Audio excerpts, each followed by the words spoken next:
오늘 느헤미야 마지막 시간입니다. 에스라, 느헤미야. 다음에 에스더를 할 텐데 오늘 간략하게 제가 정리를 해드리겠습니다. 느헤미야 1장부터 보면은 1장부터 7장까지 제가 성벽 건설을 하는 데에 방해하는 자들 앞에서 느헤미야가 어떻게 해결해야 되는지 느헤미야 리더십이 나온다고 했습니다. 거기서 중요한 것이 느헤미야는 어떤 일을 들었을 때 그 즉시 기도하는 그 리더십의 출발점은 기도였어요. 그래서 하늘의 하나님 앞에 금식하며 기도하여 온 세상을 통치하시는 전능하신 하나님, 왕 되신 하나님께 기도했다고 그랬습니다. 왜 기도했느냐? 이스라엘 백성들이 환난을 당하고 그 다음에 능욕을 당하고 손가락질 당하고 더더욱이 예루살렘 성이 허물어지고 성문은 다 불타버렸다. 이 말을 듣자마자 느헤미야가 무릎 꿇고 하늘의 하나님 앞에 금식하며 기도했다라고 말을 해요. 그 다음 2장에서도 왕 앞에서 왕이 너 무슨 일이니? 하니까 그 말을 듣자마자 느헤미야가 내가 곧 하늘의 하나님께 기도하며 자기가 생각한 게 아니라 무조건 기도해요. 그렇게 느헤미야의 사역이 시작됩니다. 그러니까 1장부터 7장까지의 느헤미야의 이 사역은 리더십이 어떻게 발동되느냐의 출발점은 기도였어요. 내 지혜나 내가 이런 방법을 놓고 하나님께 기도한 게 아니었다는 것입니다. 무작정 하나님께 기도한 것이에요. 이 4장은 외부적인 방해가 있을 때도 기도했고 5장 내부적인 방해가 있을 때도 기도하고 6장 느헤미야를 죽이려고 하는 특별한 음모 속에서도 기도해요. 9장에도 금식하며 죄를 자복하고 있고 오늘 13장에 12년 동안 다시 사역을 하고 돌아갔다가 바벨론 왕 앞에서 다시 또 조금만 다시 갔다 와야 되겠습니다 한 다음에 다시 돌아온 다음에도 느헤미야가 오늘 13장 마지막 장에서도 3번 주여 나를 기억하옵소서 주여 나를 기억하옵소서 하고 문제 있을 때마다 기도하는 장면이 나옵니다. 그리고 마지막 31절에 내 하나님이여 나를 기억하사 복 주시옵소서라고 기도로 끝나요. 특별히 우리가 5장을 다뤘었습니다. 5장은 내부적인 방해. 왜 이 성벽을 짓지 못했을까? 먹을 것이 없어서 양식난이었죠. 흉년이 들었어요. 자연재해가 심각했습니다. 그 다음에 세금도 너무 많이 거둬들이는 것이에요. 더더욱이 같은 동족들이 노예로 팔아먹어요. 안식년처럼 죄를 혹은 그 빚을 탕감해주지 않고 이자도 너무 많이 받아먹는 거예요. 물론 그때 우리가 봤지만 이자를 당시의 수준의 10분의 1도 안 되게 받았지만 그 작은 이자만큼 받았음에도 불구하고 동족들이 노예로 팔리는 그러한 가운데에 느헤미야가 뭐라고 말해요? 나는 하나님을 두려워함으로 즉 하나님을 경외함으로 12년 동안 나뿐만 아니라 내 형제들이 총덕의 월급을 받지 않았다. 그거를 되게 강조하고 그 다음에 뭐라고 말해요? 공무직을 이로 인해서 내가 어떤 이익도 취하지 않았다. 현 정치인들 야당이나 여당이나 누구나 다 내 직분을 이용해서 아니면 내 직분 때문에 이것으로 인하여 돈 10원도 받지 않았다 라고 청렴 결백함 속에서 자기가 주장하는 모습을 볼 수가 있습니다. 8장부터 10장까지는 율법에 대한 준수 그리고 다시 언약에 대한 맹세가 나옵니다. 즉 하나님의 집을 재건하는 것이죠. 이 사회를 재건하는 것입니다. 여기에서 에스라의 리더십은 무엇이 있느냐면 전문가에게 철저히 맡겼다라는 것이에요. 협업을 했는데 그 협업 중에서도 8장에 모든 백성들이 일제히 모여서 율법을 듣는데 그걸 누굴 청하나요? 자기는 총독이거든요. 근데 말씀에 능통한 누구를 청하냐면 에스라를 청한다고. 내일이 자기도 할 수 있어요. 자기도 충분히 할 수 있는데 에스라를 데리고 와요. 전문가로. 왜냐하면 에스라는 대제사장이잖아요. 아론의 16대 손이라고 말을 하고 있고 에스라하고 느헤미야 사이에서 평가할 때 에스라라는 사람은 모세의 율법에 능통한 서기관이다 라고 이 저자가 말을 하고 있는데 더더욱이 한 사람을 평가할 때 이방인이 평가를 하면은 굉장히 바람직할 수 있죠. 아닥사스다 왕이 조소를 내릴 때에 에스라 7장에 보면 아닥사스다 왕이 에스라를 어떻게 평가하냐면 하나님의 율법에 완벽한 사람이라고 평가를 해요. 그러니까 얼마나 하나님의 말씀에 무통하겠어요? 이 사람을 누가 느헤미야가 8장, 9장, 10장에 이스라엘 백성들에게 율법을 가르칠 때 데리고 온다는 것이죠. 얼마나 느헤미야는 자기가 할 수 없는, 물론 자기도 할 수 있는 분야지만 더 완벽한 전문가를 데리고 와서 그 일을 시켰다라는 것을 알 수가 있지. 그래서 백성들이 맹세를 하게 합니다. 10장에 보면. 그런데 얼마나 느헤미야가 하나님 말씀을 잘 가르쳤는지 백성들이 다 그들의 형제 귀족들을 따라서 저주로 맹세하기를 시작합니다. 저주로 맹세한다 라는 말은 내가 하나님 나 이 말씀대로 살겠습니다. 하나님 내가 맹세합니다. 사약합니다가 아니라 앞에다 저주를 딱 붙여버린다는 말은 뭐예요?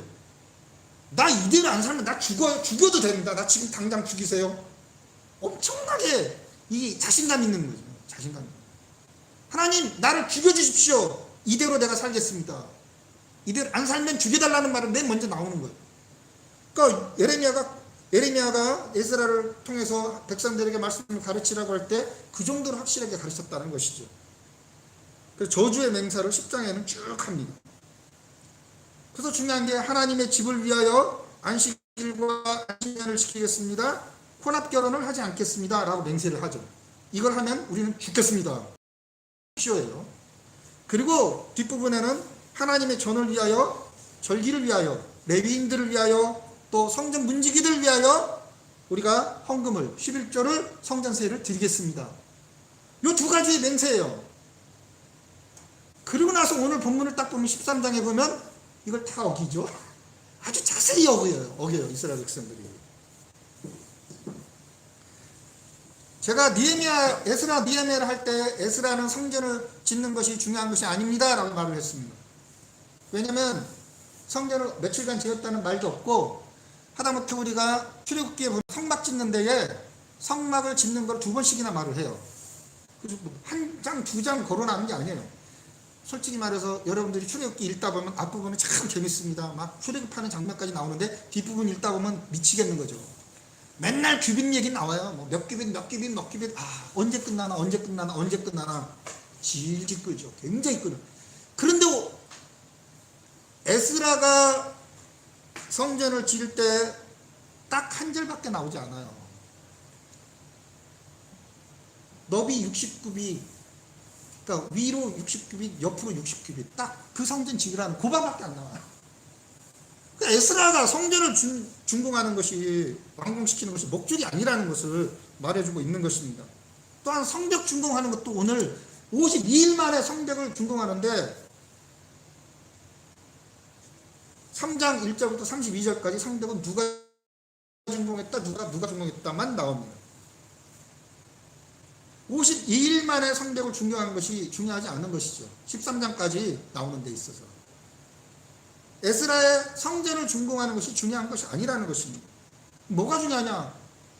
하나님의 성전을 지었으면 거기에 하나님이 임재하시는데 성벽을 세워놓고 하나님이 울타리가 되어서 너희들을 보호하시는데 너희들은 뭐 해야 된다고요? 하나님의 말씀 경계 안에 들어가 있어야 된다는 것이죠. 뭐처럼? 성막을 말뚝을 박아서 고정시키는 것처럼. 그래서 말뚝과 울타리 아주 중요하다고 그랬어요. 우리는 하나님의 교회 안에 있는 백성들이에요. 하나님 함께 살아요. 하나님이 보호해 주세요. 울타리가 돼서. 그러나 그 보호 안에서 우리는 뭐 해야 되느냐? 경계해야 돼요.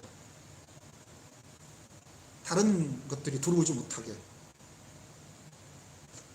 느헤미야 시대에는 이방인들이 들어오지 못하게, 이방의 누나가 들어오지 못하게, 이방의 먹을거리가 들어오지 못하게, 이방의 경제 이렇게 하면 돈 많이 벌더라 하는 것이 들어오지 못하게끔 막아야 된다는 것이죠. 즉 하나님의 백성의 삶을 살기 위하여 너희들이 이 말씀대로 어떻게 살아야 될 것인가를 보여주는 책이 에스라하고 느헤미야라는 것입니다. 그리고 11장부터 13장까지 계속되는 개혁의 사건을 느헤미야는 다루고 있습니다. 11장에는 자, 이제 예루살렘에 10분의 1의 사람들이 정착하고 나머지에는 어떻게 정착할 것인지를 느헤미야가 말을 해주고, 12장에는 예루살렘의 제사장과 레위인들을 임명을 합니다. 그래야지 하나님의 말씀대로 살 수 있으니까.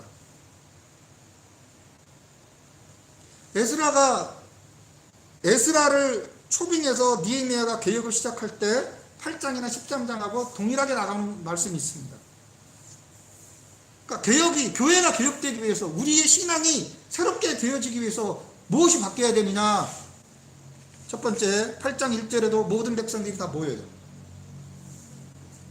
13장에서도 오늘 본문에 보면 백성들에게 들렸다라고 했는데, 낭독하여 들렸다, 말씀을 낭독하여 들렸다. 모든 백성들이 모이는 게 중요합니다. 그러니까 코로나는 하나님의 말씀을 지키지 못하게 하는 하나의 사탄의 계략인 거예요. 왜? 못 모이게 하니까. 그러니까 모였죠, 이제. 그 다음에 이제 코로나가 어느 정도, 뭐 한 3년 만에 어느 정도 이제 감기 수준으로 떨어졌습니다. 이제 우리가 모일 수가 있어요. 그렇죠. 모이기 힘쓰기 시작하는 것부터 교회는 개혁의 출발점이 되는 것입니다. 무조건 모여야 됩니다.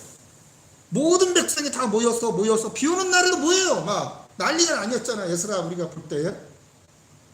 모세의 율법책을 가져다가 제발 좀 이거 읽어주십시오 라고 말을 해요. 그러니까 백성들은 자발적으로 해야 될 것이 뭐냐면 교회에 오는 것을 좋아해야 되는 것이에요. 그리고 자발적으로 말씀 배우기를 좋아해요. 말씀 배우는 것을. 근데 요즘은 목사들도 말씀 배우는 거 싫어해요. 그러니 성도들은 좋아하겠어요? 안 좋아해요. 제가 학교를 다닐 때 한 반에 성경 66권을 가르친다 라는 STM 과정이라고 있어요. 지금 총신대에서도 이 과정으로 석사학위를 하고 있더라고요. 근데 제가 외신에서 공부를 할 때는 학생들이 너무 많이 밀려가지고 세 반으로 나눠요. 거의 100명씩 나눠요. 근데 탁월한 교수님, 아니면 이 교수님이 나가신다더라 하면 막 200명 막 의자 막 갖다가 막 거기 앉아서 하나님 말씀 배우려고. 근데 제가 한 몇 년 전에 다시 가봤거든요. 세 반이 아니라 한 반 남았는데 한 반도 한 20명 남아있어요. 하나님 말씀 배우기 싫어하는 것이죠. 모여서 뭐 해야 되느냐? 말씀 배워야 돼요. 2시간, 3시간, 4시간. 그러니까 느헤미야 8장에서 보면 백성이 그 율법 책에 귀를 기울였는데 너무 에스라 혼자서 말씀을 다 가르치지 못하니까 에스라가 누굴 가르치냐면 레위인들하고 제사장들에게 말씀을 가르쳐요. 왜? 그래야지 그 사람들이 백성들에게 가르치죠. 그렇죠. 이게 연결되는 작업을 느헤미야 8장은 하고 있습니다. 그들에게 말씀을 들려주고, 하나님의 말씀이 이게 왜 그렇지? 궁금해할 때에 그들에게 율법을 깨닫게 하는데, 그 낭독하는 것을 다 깨닫게 하니 백성이 다 무는지라. 하나님의 말씀을 깨닫으면요, 우리 심령이 동요돼요. 내 죄를 깨닫게 되고, 내가 하나님 말씀대로 못 살았구나. 그리고 제사장들과 레위인들이 8장 13절에 보면 율법의 말씀을 밝히 알고자 하여 학사 에스라에게 모였더라. 자, 모이면 뭐 해야 된다고요? 말씀 배워야 돼요. 말씀 배우다 보면 모르겠어요. 또 더 배워요. 더 알고 싶어서 더 물어보는 그런 작용이 계속 이어져야 되는 것이에요. 교회는 하나님 말씀을 배우는 것이에요. 예배가 회복되기 위해서, 한국 교회가 개혁되기 위해서, 내 신앙이 다시 새롭게 하기 위해서 뭘 해야 되느냐? 말씀 배워야 되는 거예요. 계속 배워야 되는 거예요. 왔으면 배워야 돼요. 왔으면. 여러분들이 계속 궁금해 하셔야 됩니다. 그래서 배웠으면 어떻게 해야 되느냐? 오늘 13장 보면 말씀을 들으면 즉시 행하는 자가 돼. 그것도 적극적인 자세로. 모세의 책을 낭독하여 백성에게 들렸는데 백성이 이 율법책을 듣고 즉시 이스라엘에 혼합된 모든 무리들을 분리시켜 버립니다. 1절부터 3절까지. 그렇죠. 너네 왜 또 이방인들과 결혼해? 하지마. 분리시켜 버려요. 이혼 시켜버린다는 것이죠. 13장은 에스라에 나와 있던 종교 개혁에서는 뭐만 해요? 계속 이혼시키는 것만 나오죠. 이방인과 결혼시키지 마라. 근데 오늘 느헤미야 13장에서 보면 5가지나 나와요. 가장 중요한 게 뭐냐면 니네들이 이방인과 결혼하니까 뭐가 성전이 구수일을 못하게 돼요. 그리고 11조를 드리지 않아요. 그리고 또 안식일을 지키지 않아요. 모든 것들이 무너져요. 죄 하나가 들어오니까 모든 것들이 다 무너집니다. 그래서 뒷부분은 여러분들이 읽어보고 오늘은 앞부분에 있는 말씀. 그날 모세의 책을 낭독하여 백성에게 들렸습니다. 그 책에 기록한 대로 암몬 사람과 모압 사람들은 영원히 우리 예배 때에 들어오지 못합니다 하고 내쫓아버립니다. 내쫓는 이유가 뭐예요? 말씀을 들으니까. 3절에도 백성이 이 말씀을 듣고 곧 섞인 무리들을 이스라엘 가운데서 모두 분리시켜버렸다. 내쫓아버렸다는 것입니다. 말씀을 들으면 하나님 이 말씀이 왜 그렇죠? 왜 그렇죠? 계속 그 생각을 하셔야 돼요. 오늘 모세의 책을 낭독하였다라는 13장 1절부터 시작하는데 그 모세의 책은 모세 오경을 말을 하고 있는데 모세 오경을 다 했겠습니까? 아니죠. 아마 신명기를 들려주었을 것입니다. 왜냐하면 뒷부분에 11조 그 다음에 이방인과 통혼을 금지하는 거 그리고 안식일 준수하는 거는 전부 다 신명기에 나오거든요. 전부 다. 그래서 아마 신명기를 읽어줬을 것이에요. 여러분들도 똑같습니다. 말씀을 읽을 때, 말씀을 들을 때 이게 왜 이렇지? 왜 이렇지? 말씀을 듣기 위해 모이기를 힘써야 되고 말씀 앞에서 여러분들이 어떤 자세를 취해야 되느냐 배워서 깨달아야 돼요. 깨닫고 나서 말씀대로 살아야 되는구나. 지난 시간에 제가 시편 118편 여호와께 감사하라 그는 선하시며 그의 인자하심이 영원함이니라. 추수감사주일 설교입니다. 여호와께 찬양하라. 여호와께 감사하라. 왜 감사하라는 거죠? 왜냐하면 하나님은 좋으신 하나님이시기 때문에. 첫 번째. 그러니까 너네가 찬양하라고요. 두 번째, 그의 인자하심이 영원하기 때문에. 하나님의 자비하심이 영원하기 때문에. 하나님의 사랑이 영원하기 때문에 그렇다고 그랬습니다. 여호와께 찬양하라. 여호와께 감사하라. 왜냐하면 그는 좋으신 하나님이기 때문입니다. 그리고 왜냐하면 그는 인자하심이 사랑이 영원하기 때문입니다. 그래서 토부, 좋으신 하나님이에요. 토부라는 단어. 창세기 1장에 나오는 하나님이 보시기에 심히 좋았더라라는 그 단어예요. 이게 굉장히 성경에 많이 쓰이는 단어예요. 왜 우리가 찬양해야 된다고요? 왜 감사해야 된다고요? 좋으신 하나님이기 때문에. 좋으신 하나님이에요. 어떤 면이 좋다는 것인지 8절과 9절이 시편 8절 118절 9절이 말하고 있습니다. 제가 간단하게 말하면 나의 현실적인 문제를 해결해 주신 하나님이시기 때문에 너무 좋으신 하나님입니다. 이 좋다라는 표현은 왜 좋아요? 내 문제 해결해 줬으니까. 그럼 내 문제를 해결해 주기 위해서 나는 뭐 해야 돼요? 나는 뭐 해야 돼요? 기도해야지. 내 문제 갖고 하나님 앞에. 그래서 이 앞부분에 이런 말을 너무 많이 해요. 내가 고통 중에 하나님께 부르짖었습니다. 그랬더니 하나님이 응답해 주셨습니다. 어떤 고통인지는 몰라요. 내가 아픈지. 근데 또한 그 다음 부분에서 이런 말을 해요. 내가 두려움 가운데 하나님께 기도드렸더니 하나님 내 편이 되셨습니다. 하나님, 내가 인생살이를 살다 나를 미워하는 놈들, 나를 왕따시키는 놈들이 너무 많습니다. 나를 미워하는 사람들을 위해서 내가 기도했더니 하나님이 그들을 물리쳐 주셨습니다.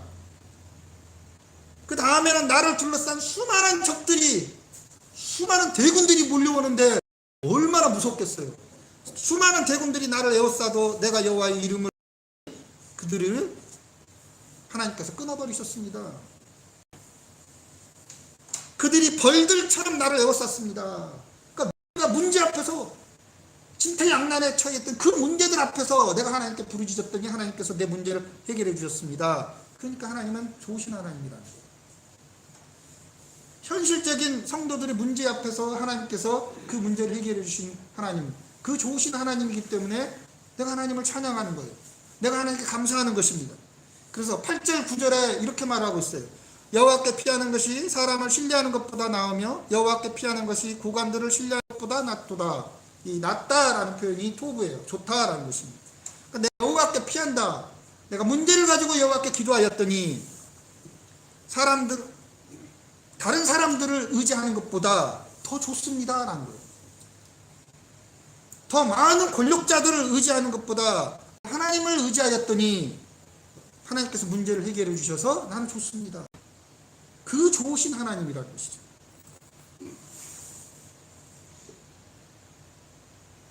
그래서 여러분들이 하나님 말씀을 들을 때 여호와께 감사하라, 찬양하라. 왜 찬양하라는 거죠? 좋으신 하나님. 이거 좋다는 게 뭔가를 찾아내야 되는 거예요, 이제부터. 근데 이거는 목사가 찾아내야죠. 여러분은 적용을 해야 돼요, 이제. 그럼 나는 무엇을 위해서 기도해야 되는가? 이것을 위해 내 기도했더니 하나님께서 이 기도한 대로 응답해 주셨는가? 그걸 체험하는 것입니다, 여러분들은. 듣고만 있는 게 아니에요. 두 번째로, 제가 118편에 왜 하나님을 찬양하라고 그랬어요? 왜 하나님께 감사하라고 그랬어요? 하나님의 자비하심이 영원하니까. 하나님의 사랑이 영원하니까. 이거는 나의 앞의 문제와 미래의 문제, 그리고 온 세상의 문제에 관한 이야기죠. 온 세상의 구원에 관한 문제예요. 하나님을 사랑하며 찬양합시다. 하나님의 사랑이 어디에 가장 크게 나타났다고요? 예수 그리스도에게요. 예수 그리스도에게. 예수 그리스도에게 가장 크게 나타났어요. 하나님을 찬양하십시오. 좋으신 하나님이기 때문에 그렇습니다. 그래서 감사 찬송은 내 믿음의 고백이에요. 내가 믿음으로 기도드린 것을 하나님께서 들어주신 것에 대한 고백이라고. 그러니까 믿음이 없이는 하나님을 찬양할 수가 없는 것이라고 말씀드렸습니다. 감사는 믿음으로 드리는 기쁨의 고백. 그 다음에 감사는 하나님의 사랑을 깨닫고 올려드리는 기쁨의 고백. 예수 그리스도의 사랑에, 하나님의 사랑의 절정이 예수 그리스도라고 말을 했습니다. 그래서 시편 118편의 뒷부분에 예수 그리스도를 표현한 건축자들이 버린 돌이지만 하나님께서는 예수 그리스도를 교회의 기초가 되게 하셨다. 그리고 세상 사람들은 지금 구원하여 주십시오 하고 그냥 가요 부르듯이 호산나 호산나 호산나 하였지만 하나님께서는 진짜 예수 그리스도를 메시아로 삼으셨다. 그 다음에 세 번째 마태복음에서 또 인용한 것, 그 예수 그리스도가 누구라고요? 주의 하나님의 이름으로 오신 예수 그리스도께서 우리를 구원해 주시는 분. 그래서 예수 그리스도, 하나님의 사랑이 예수 그리스도를 통해서 나타나는데 그 예수 그리스도를 내가 사랑하지 못하면 찬양할 수가 없어요. 왜? 하나님의 사랑을 깨닫지 못한 거니까. 그러니까 여러분들이 찬양을 통해서 예수님이 내 안에 계신 그 예수님을 만나게 해주십시오. 만나게 해주십시오. 그래서 그 만난 사람의 한 예로 미즈노 겐조의 그 시에 대해서 얘기를 한 적이 있습니다. 그러니까 이 토부가 뭘 의미하는지 이 본문에서는 그거는 목사가 찾아내야 돼요. 헤세드, 이 자비하심을 다르게 번역하면 그냥 사랑인데, 하나님의 사랑인데 그 사랑이 어떻게 나타났는지는, 예수 그리스도를 통해서 나타났는지는 내가 찾아내는 작업입니다. 여러분들은 두 가지를 해야 되죠. 왜 이 말씀이 그런가 하고 호기심을 가져야 되고, 그러면 목사님을 설교를 했으면 그럼 나는 진짜 내가 기도를 통해서 내가 응답을 받아서 그것이 진짜 믿음이 됐는가? 여러분이 기도하는 것 하나님께 응답 받은 거 있습니까? 그거로 인하여 기뻐할 수밖에 없죠. 찬양할 수밖에 없는 것입니다. 지금까지 내가 살아있는 것, 하나님의 사랑을 깨닫고 있습니까? 예수님이 내 안에서 정말로 나를 사랑하시는구나 깨닫고 있습니까? 그러면 기쁨의 찬양이 밀릴 수밖에 없어요. 이게 아직도 깨달아지지 않으면 하나님, 기도하는 것입니다. 내가 믿음으로 드리는 기쁨의 고백이 있게 해주십시오. 하나님, 내가 하나님이 나를 사랑하시는데 그 사랑을 깨닫게 해주십시오. 이 기도가 날마다 넘쳐야 돼요. 그래야지 감사와 기쁨이 넘치는 것입니다. 이스라엘 백성들이 모세의 책을 낭독하고 백성들에게 들려주고 그 기록들을 알려줬을 때 그들이 그 말씀대로 살았습니다. 여러분들은 말씀을 들었으면 나에게 이제 내 삶에 적용하기 시작해야 되는 것입니다. 자, 하나 더. 오늘 4절부터 9절까지가 있어야 될 것, 하나님의 집에 있어야 될 것과 없어야 될 것을, 하나님의 집에 뭐가 있어야 되는가를 한번 생각해 보려고 합니다. 여러분들이 이제 생각하셔야 돼요. 자, 도비아라는 사람이 있습니다. 나쁜 놈이죠. 산발렛과. 근데 이 사람들이 권력을 갖고 있는 사람들이에요. 왜냐하면 4장에 이스라엘 백성들이 성벽을 짓는다고 했을 때 도비아하고 산발렛이 나오거든요. 얘네들이 엄청나게 비아냥거립니다. 손가락질하고 삿대질하고 니네 그거 지을 수 있어? 야, 이 바보 같은 놈들 막 욕하는 것이죠. 야, 그거 다 불탔잖아. 그 불탄 돌 갖고 어떻게 하려고. 그 저주받은 돌이거든요. 그런 돌은. 야, 그거 갖고 살 것 같아 니네가? 야, 도비아는 이러죠. 야, 니네가 지어봐. 그 여우가 지나다녀도 그냥 허물어질 거야. 별일 없어. 그게 성인이? 너무나도 비아냥거리니까 그 기도를 하죠. 느헤미야가. 하나님, 저 저주가 자기네들에게 떨어지게 해주십시오라고 기도해요. 굉장히 그러니까 상처를 많이 받은 거죠. 그런 도비아하고 산발렛하고 어떻게 했다고요? 자기 자식을 줘요. 하나님의 전 방을 맡은 제사장 엘리야십이 도비아와 연락이 있었으므로, 연락이 있었다라는 말은 같이 집안끼리 결혼했다는 뜻입니다. 근데 이게 4절만 그렇게 나온 것이 아니라 28절에도 대제사장까지 나와요. 제사장 엘리야십이 도비아와 자식들과 결혼시켰는데 28절에는 대제사장 엘리야십의 손자 요야다의 아들 하나가 호론 사람 산발랏의 사위가 되었다 라는 말을 해요. 그러니까 이 교회가, 한국 교회가 무너지기 시작하는 가장 첫 출발점은 목사들에게서 나옵니다. 총회장, 노회장, 20년 목회한 사람, 대형교회 이런 굵직한 사람들이 세상과 연합하기 됨으로 시작하는 것이죠. 그렇게 해서 무슨 일이 벌어질까요? 그러면 도비아가 무슨 일을 했어요? 제사장 엘리야십이 자기 직책을 갖고 제사장이니까 성전에 방을 만들어요. 그러니까 아마 이랬을 거라고요. 자, 에스라가 성전을 만들고, 그리고 거의 한 10년이 훨씬 지난 다음에 성벽을 재건하거든요. 그러니까 이제 성전을 만들었어요. 근데 백성들이 그 앞부분에 종교개혁을 일으킬 때 계속 말하잖아요. 제사장들을 위해서 헌금하고 문지기들을 위하여 헌금하고, 하다못해 그 당시에는 뭐까지? 노래하는 자들에게도 월급을 줬어요. 근데 이제 그걸 뭘로 주겠어요? 처음 익은 곡식 이런 것들이 엄청 많은 거예요. 앞부분에 계속 나오잖아요. 소재물, 위향, 그릇 이런 것들 계속 나오거든요. 집 앞부분에도. 가축 이런 것들을 계속 갖고 오면 그걸 어디다가 놔야 되겠어요? 제가 그랬죠. 에스라가 지은 성전은, 즉 수룹바벨 성전은 우리 교회보다 작아요. 제사 드리는 곳은 작다고요. 조그만해요. 60급이 60급이시니까 엄청 작아요. 근데 그 앞부분에 이제 성전 뜰은 뭐를 만들어야 되겠어요? 창고 만드는 거죠. 무지하게. 왜? 성도들이 헌금한 거 거기다 채워 넣어야 되니까. 그렇죠? 성도들이 헌금한 걸 다 채워 넣어야 돼요. 그런데 거기에서 도비아가, 엘리야십이라는 제사장이 그 방들을 주관하는 제사장인데, 도비아한테 그 방을 좀 넓혀갖고 하나를 임대해버린 거예요. 왜? 자기 자식들하고 결혼했잖아요. 이제 친인척 관계잖아요. 그런데 그로 말미암아 뭐가 없어져요? 하나님께 제사 드리는 물건들을 쌓을 수가 없어요. 예배를 못 드리게 된 거야. 이것 때문에요. 소재물과 위향과 그릇과 11조와 곡물과 세포도주와 기름과 이러한 것들을 놓을 수가 없게 돼버린 것이죠. 근데 문제는 여기에서 끝난 게 아니에요. 그러니까 죄가 하나가 들어오면 어떻게 돼요? 커지죠. 점점 커진 다음에 그게 어떻게 되냐면 당연한 거지 뭐. 그게 왜 죄야?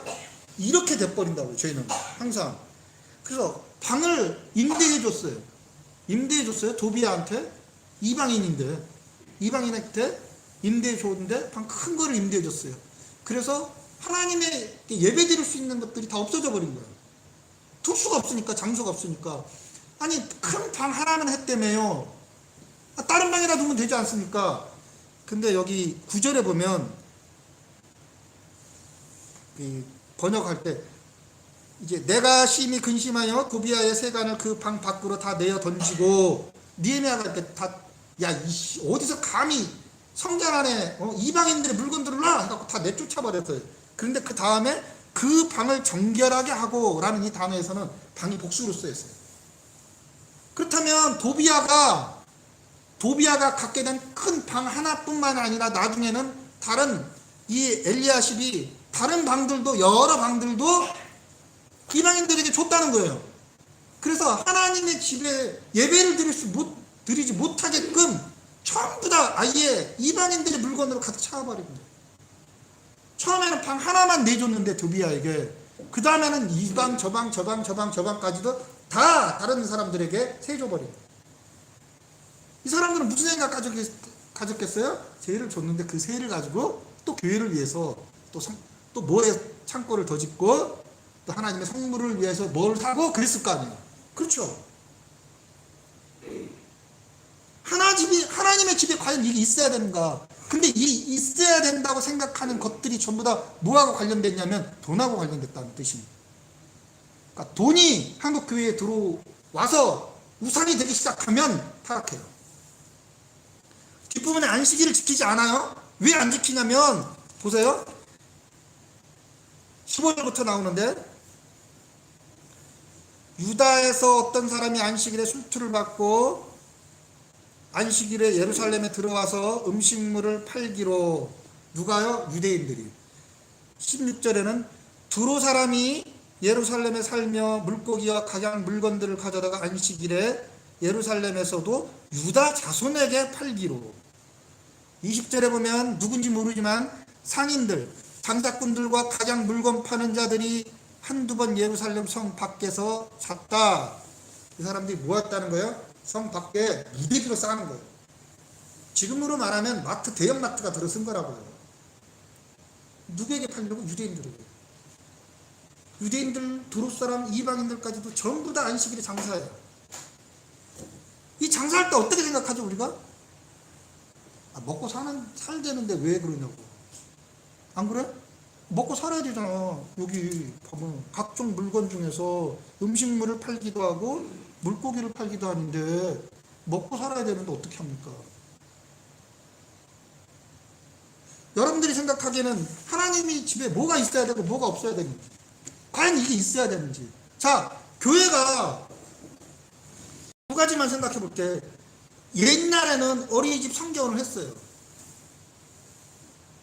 그게 돈벌이였을까요? 아니면 성교 차원이었을까요? 제가 늘 말하죠. 교회가 성경을 하려면 돈 받지 마세요.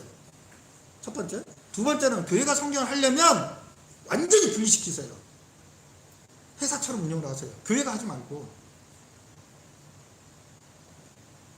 교회에, 아니 목사님 교회에 도서관 있고 그 다음에 저 카페 있고 저 빵집 만들고 여기 있는 것처럼 나빠요? 좋아요? 뭐가 관여하지 말라고? 돈 관여하지 말아요. 돈 관여하지 말아요. 교회 카페 사오세요. 그 대신 자원봉사자로 세우세요. 그리고 성도들은 무료로 나눠주세요. 무료로 나눠주세요. 지장사에 거기 카페 가봤잖아요. 거기 카페 무료예요. 커피, 물론 일회용 커피지만 무료로 아무나 왔다 갔다 할 수 있어요. 절도 그렇게 하는데 왜 교회가 목사님 그 커피 팔아서 선교하려고요? 아니 이 당시에 제사장하고 대제사장은 그런 생각 안 했겠냐고요. 방 빌려줄 때 이 돈을 가지고 우리가 교회 재정을 위해서 쓰려고 그러는 거예요. 하나님의 집에 무엇이 있어야 되고 무엇이 없어야 됩니까?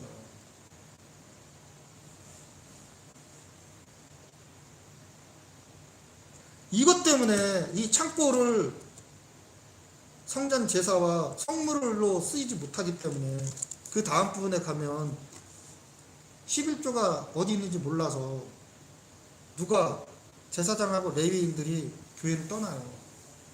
제사장하고 레위인들이 교회를 떠납니다. 한국교회에 앙케이트 조사를 했습니다.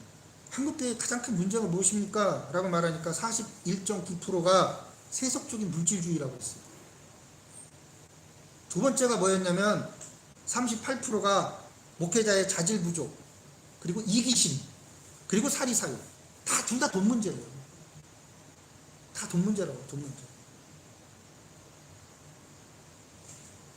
지금 심각한 거, 대제사장과 제사장이 범죄하기 시작하죠. 그러니까 목회자를 바르게 키우지 못하고 있는 것입니다. 무엇으로? 말씀으로. 그러니 이번 주에 가장 큰 기독신문의 문제가 2023년 목회학 석사과정 목사 키우는 거예요. 3년 키우는데 드디어 통신도 정원이 343명인데 지원자가 321명으로 미달이 돼버려요. 거꾸로 생각하면 저희가 다닐 때는 900명을 뽑았어요. 900명 뽑았는데 3,000명이 넘게 왔다고요.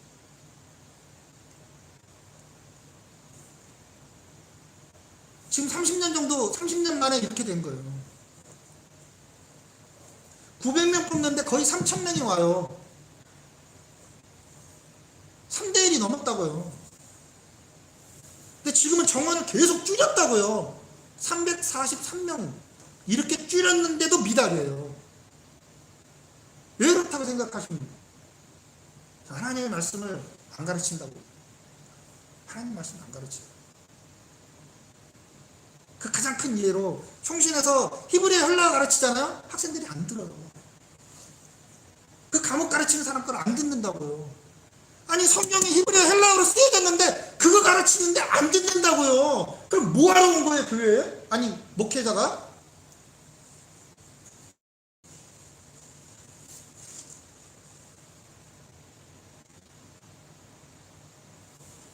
목회자의 타락은 목회자의 책임입니다. 그렇다면은 목회자가 타락할 수밖에 없었던 그 원인 제공도 성도들은 제공하는 거라고요. 왜 전 몰랐는데요, 목사님.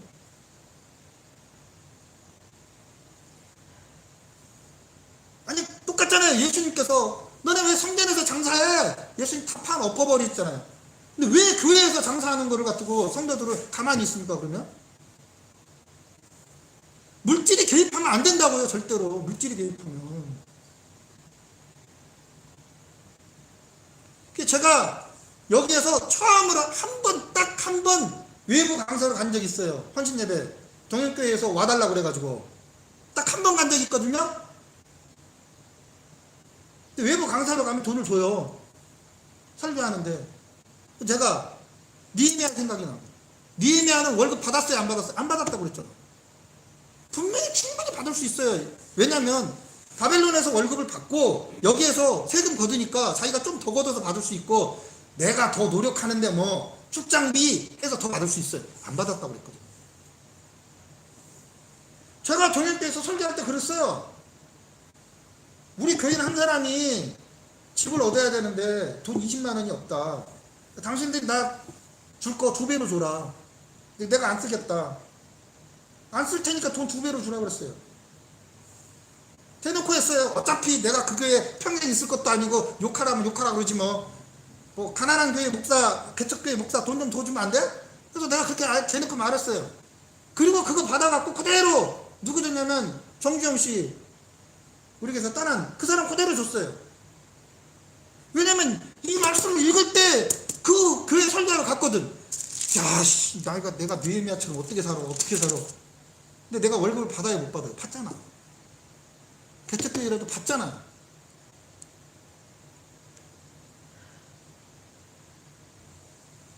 안식일에 뭐 했다고요? 경제활동 했다고요. 한국교회가 뭘로 무너진다고요? 돈으로 무너집니다. 지금 무너지고 있어요. 왜 충신신대원에 목사 될 사람 이렇게 없는 줄 아세요? 월급 안 주니까. 개척 못 하겠으니까.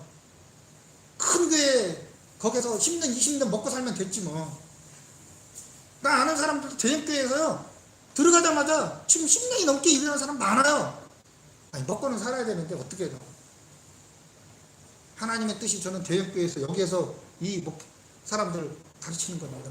저는 할 말이 없지만 먹고 사는 것 때문에 있는 거 아닌지. 하나님의 집에 교회에 과연 있어야 될 것이 뭐고 없어야 될 것이 뭔지 구분하십시오. 여러분도 마찬가지인데 여러분 안에 예수 그리스도가 살아 계시는데 여러분이 성전이에요. 교회라고요. 여러분 안에 무엇이 1순위로 있는지, 뭐가 1순위로 있습니까? 뭘 제거해야 됩니까? 뭘 제거해야 됩니까? 내 뜻대로는 안 됩니다. 왜 그래요? 그 능력 있는 에스라와 그 능력 있는 느헤미야가 거의 100년간 종교 계획을 일으켰는데 안 돼요. 느헤미야 13장에는 죄가 더 많이 거론돼요. 근데 그럴 때마다 느헤미야가 기도합니다. 그래서 마지막 31절에 그렇게 기도하는 거예요. 내 하나님이여 나를 기억하옵소서. 내 힘으로는 안 되는군요. 내 힘으로는 안 되는군요. 이 기도가 13장에 계속 울려 퍼집니다. 여러분이 스스로 안 됩니다. 안 됩니다. 우리가 안수집사 되니까, 권사 되니까 뭐 잘 됩니까? 부름받아 나선님은 어디든지 가오리라고 해도 내 뜻대로 안 되잖아요. 기도하면서 느헤미야처럼 하나님의 말씀 앞에 서는 여러분들이 되시기를 바랍니다. 기도하겠습니다.